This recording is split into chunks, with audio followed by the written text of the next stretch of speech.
Do y'all remember Sienna Mae? Well, she just came out to speak about the situation between her and Jack Wright. In an emotional video posted on YouTube on January 20th, 2022, the then 18-year-old member of Hype House, Jack Wright, spoke about his alleged past experiences with his friend and TikToker Sienna Mae. He accused the influencer of touching him inappropriately on multiple occasions without his consent and manipulating him emotionally.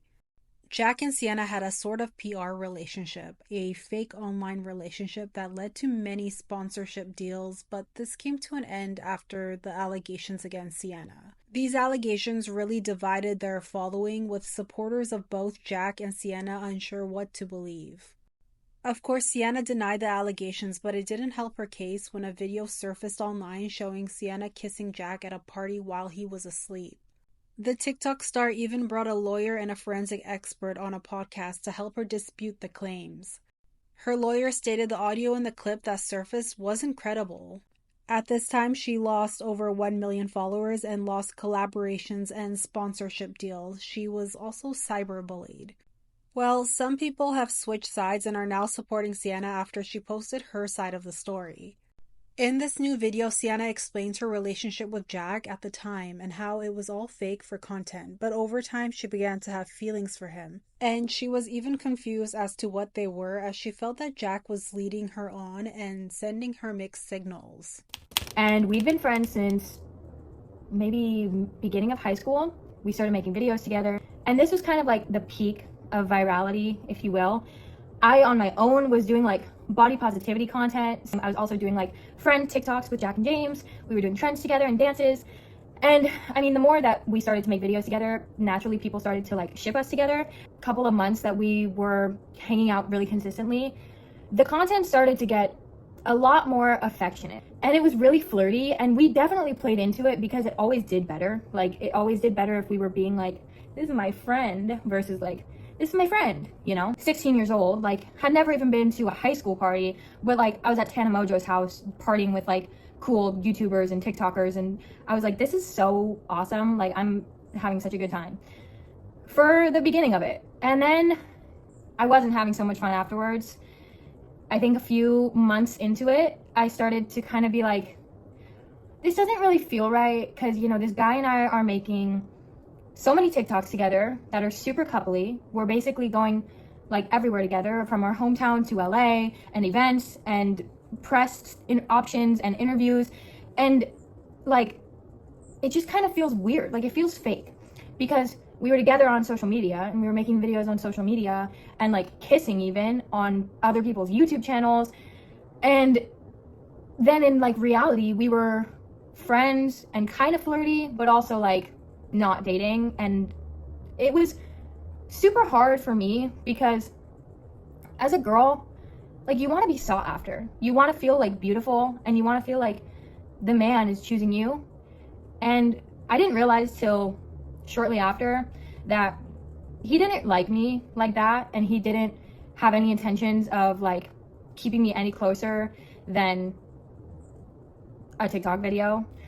And the hard part was too that he was being so flirty in videos and like online in comments. And also there were multiple occasions too where like if a guy would hit on me, he'd be like, hey, watch it. And I was so confused, because I'm like, okay, so I'm kind of starting to like him because I'm getting all these signals that like he's into me, aka kissing me on the internet, and also like at parties, and telling people I'm his girlfriend at parties, and basically spending all this time with me in group settings and alone.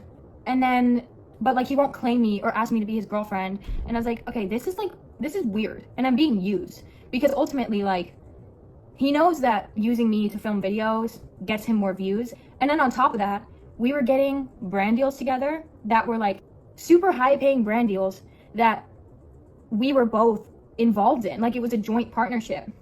To summarize my emotions at the time, I was being basically kept around because I was useful, and every time we would film videos together, they would get a lot more views. He saw the value that I brought in that sense, because for him, it was useful to have me around. And for me, I started to get emotionally invested, and I was like, this isn't fun. Like, I have fun making videos sometimes, but then in our reality, in our personal day-to-day life, like, he's kind of into me, kind of not, only when it's useful for him. So Sienna did eventually confront Jack as it was hurting her, and she didn't know whether he was nice to her because he wanted something from her or if he was actually into her. And she says she was mentally stuck in this state for a very long time from the moment that they had been together for, TikTok till the time that she confronted him about what they were essentially. So a little bit under a year into our friendship, situationship, I sat him down when we were in Hawaii, and I told him, I'm done feeling like this because, number one, this is hurting me every single day. I'm into you now at this point, months later. I'm into you because we're acting like a couple, and you can't make up your mind if you want me or not. So you have to decide, are we gonna be together and stop faking this shit online?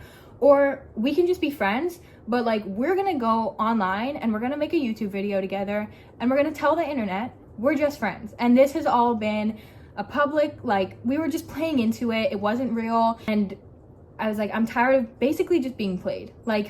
Here are your two options. You can either film this video with me or tell me you like me back and we're together. And basically he told me, I'm not gonna date you because I don't like you like that, but I'm also not going to make that YouTube video with you because I don't think it's good for the brand. So she texts Jack saying, for my own mental health, I am going to make this video clarifying what we are so I can move forward with my life. I want you to be a part of it because you are a part of this journey, but if you don't want to, I understand. I just need to make it either way. Sienna just wanted to make it clear to her viewers and supporters that her and Jack were not in a relationship together. Especially if they had seen her in public in another relationship, that her viewers not be led to think that she was cheating on Jack. So apparently, according to Sienna, she had heard that Jack was waiting for this video to drop. And he, for some reason, believed that Sienna was going to bash him in this video. So he made the decision to make the first move. He was thinking I was going to basically bash him and cancel him. So in return of that stress on their part, they decided to shoot first. They decided to come after me first. Our friend posted a nasty tweet basically saying I can't believe anybody supports Sienna Mae. She, is, I think he said I was a body shamer and that I verbally abused Jack and that I sexually assaulted him and all these crazy claims. Long story short, I had my lawyers send his lawyers a cease and desist to stop talking about me. And then I heard that this tweet was basically written up by Jack's brother and then posted to their other friend's phone. And there were 5 people there and they were all giggling and laughing and being oh my God, this is gonna cancel or this is gonna ruin her life. So then I had lawyers get involved, sent a cease and desist to them, basically told them to take down their tweet. He took down the tweet, but at that point, it's the fucking internet. Shit, people had already screenshotted it. Everybody was talking about it. The T site pages were talking about it. And then once she turned 18, that's when Jack posted his video on YouTube. At this time, Sienna says she was in the midst of recovering from what had happened prior, but this video sent her spiraling back to her lowest point. She elaborated more on the situation of that video that surfaced at the party where Jack was asleep. I've said this since the beginning when all these allegations were made when I was 17 until now. I've always been innocent. I've never been to jail. I've never spoken to a police officer about the situation. I get why people bring up the video, the proof, but I think you can manipulate anything to be out of context. So I'm gonna explain the whole video for you. This video was taken 7 months before Jack and I's friendship ended, before they made those allegations, before he put out their tweet, whatever. We were friends for another 7 months afterwards. So the video was filmed on Snapchat by his brother James in November of 2020. Again, 7 months prior to them ever posting anything about me or using that as their proof. We had just gotten back from a bigger party and we were at another party with people all around us and we were both drunk and making out the entire night. But this is one of the nights where he decided that he was my boyfriend and we were making out and whatever. So his brother James filmed it on Snapchat And this is what I mean by the context thing. He filmed it on Snapchat and he sent it to our friend group with the caption, like the bar or whatever, that was like, "Ugh, they're so annoying, like making out again," or whatever, "They're so cringy." He sent it as like a, "Ugh, they're so annoying, they're making out again." Mind you, this was his brother that filmed it. And I don't know how more people don't think about this. Why would his brother film it? They're both like 6'2", 6'3", like they're big guys, 180 pounds. I'm 5'2" and way less than that. If they wanted to come remove me off of him, he would have. It wasn't until they needed proof, multiple months later, that they then had narration over it. They made it out of context, and they basically just made me look like a bad person when the initial feeling or vibe of the video was like, oh my gosh, they're making out again. What do y'all think of all of this? What do you think of her coming out all these years later to finally speak out about this controversial situation? I'd love to hear your thoughts. Do comment down below. Bye for now. Take care and stay safe. Love you.